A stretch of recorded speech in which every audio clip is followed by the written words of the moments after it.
So as you can see, so as we were definitely saying, as you can see right here, you probably see that during this phase here, during this phase, you probably see first the notion I wanted to say that is that for support and resistance traders, this is what the concept lies, because with retail traders trading support and resistance, they always want to wait for a resistance or a support to break, and they trade during the retest, right?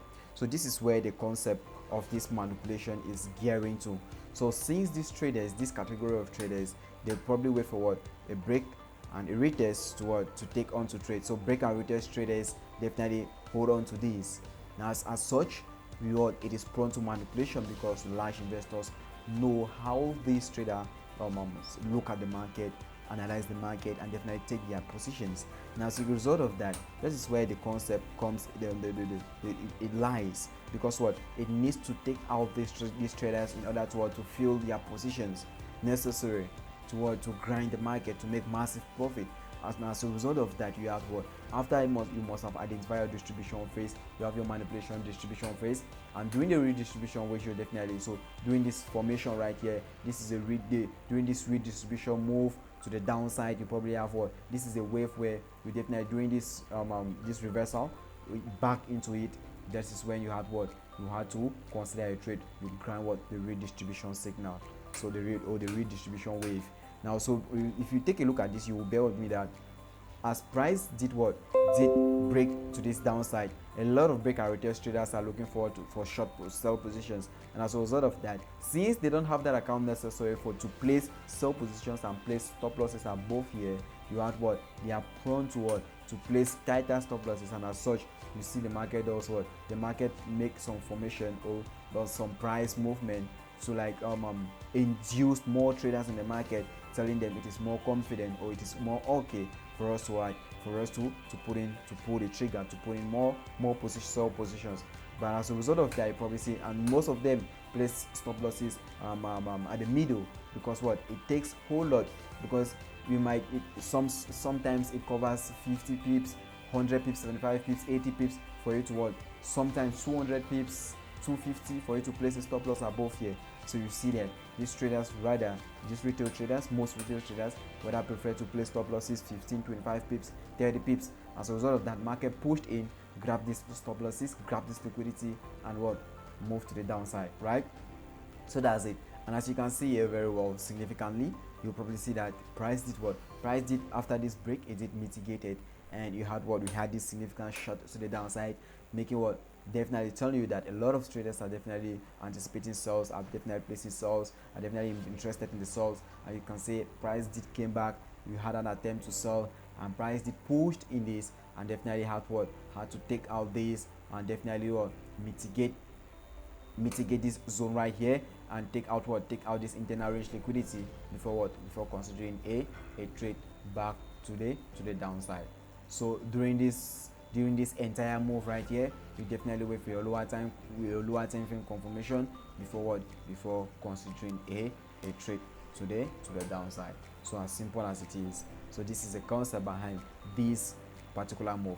First thing first, like I said, first thing first, identify when you must have done what, because when you always said it, whenever you want to consider a trade, you should always zoom in, look at the chart, a naked chart before considering any structure mapping and whatsoever. So probably right here, you probably see, by zooming in, you definitely see this pair stuck in a range. You identify the support and the resistance, and you do what, you definitely wait for the strategy to apply to definitely show up before considering a trade. The AMD, the accumulation, manipulation, the distribution phase, you see the thirds and that. Now in a bullish market case scenario, as market trades to the upside, forming a series of higher highs, higher lows, you probably see that market reached a certain point where it does what, it does stuck in a range. We have what, the resistance and the support. So we will definitely gonna see how this resistance and support is being built, and how to definitely take advantage of it and grind it or trade it. So right here, you probably see that we had the market moving to the upside, and as such you have what, as such you probably see our support and our resistance. So this is our resistance and this is our support. And you probably have what, first, second, third, and you probably have the four.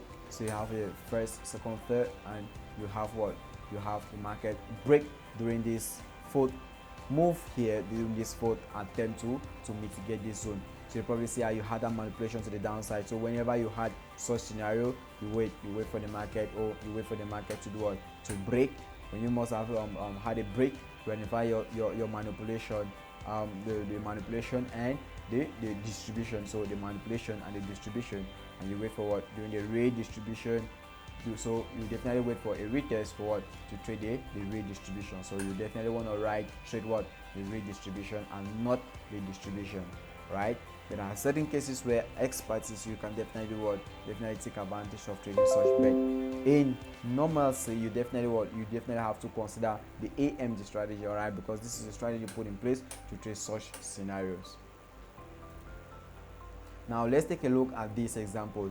Now if you take a look at this example, why the market was trading this move, you probably have what, you probably have such examples. So this is not just an example in a bullish market case scenario. The market was actually trading bearish, all right, so the market was actually trading bearish. But now in this case, you have what, you had this support and you had this support and you had this resistance. Now in this case, this was what this was what I was trying to explain during the very first one. So you will probably have this support, you have first, second, third. Now you see that you have what, first, second. So during this resistance, you probably see that market during this next third touch here, third resistance right here, it failed to move to the upside. Instead, it did what, it did move to the downside what, after a break. And as such, you see what, a lot of support break and retest traders are definitely anticipating placing sell positions here. And as a result of that, you see what, market pushed in because we had what, because if you take a look at this, you can't identify the manipulation to the from the upside, because this high here didn't take out this high. You see that this high didn't take out this high. So, and we had that manipulation to the downside before what, before price moved to the upside. So a lot of break and retest traders are placing sell positions here, but in reality, you see what, trading this advanced concept of trading, you probably have to what, to identify your manipulation. So first, the market was stuck in a range. Second, you want to wait for what, your manipulation.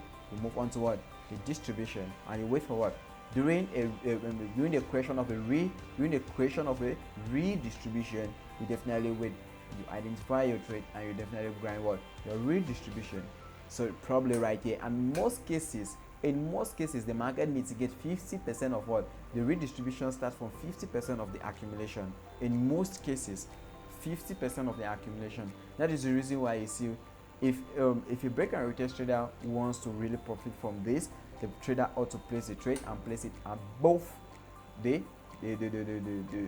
resistance, above the resistance to what, to be out of manipulation. All right, so after a break, but that is not really accurate compared to this advanced strategy of what, trading such market scenarios. So you can see here, so this failed attempt led to this significant price move to the downside, grab liquidity, and this was influenced by what, by fundamental data report, by economic data report. So had that manipulation and price did what, a corrective return back to the upside. And you probably see that when it reaches this resistance, a lot of traders were still anticipating, since price did break here, doing this is a retest and this might act as a resistance still. But in reality, the market already had that manipulation and price is moving all the way up. And when you have this break up here, it acted as what, this low automatically say it's a manipulation. It's a manipulation automatically, and price did what? Price did move to the upside. Definitely you should wait for what? Your redistribution phase. So during your redistribution phase, you wait for what? You wait for a redistribution. So during this redistribution to the downside, you wait for price to what? Mitigate any of your zone or your higher time frame point of interest you might have identified, and you definitely wait for what? A reversal to trade what? The redistribution phase. So that is all about what? The AMD strategy: accumulation, manipulation, distribution. You trade what? During redistribution phase, and in most cases, the redistribution phase, during this formation of a redistribution, you had what? In most cases, it comes back into this 50%, and this is as a result of what it comes back into a discounted zone. For example, should in case you had what the price, you had price break the distribution phase to the upside, so you had what the distribution phase to the upside, then you need market to come back into a premium into a discounted zone for considering a trade. So any zone below a discounted zone, most often in most cases, before considering what a trade. And should the should market, or should you had a distribution from the upside, you had a manipulation from the upside, and price break to the downside, that distribution to the downside, you wait for what price to move into a premium zone before considering any sell trade. So that is how you definitely trade this support and resistance.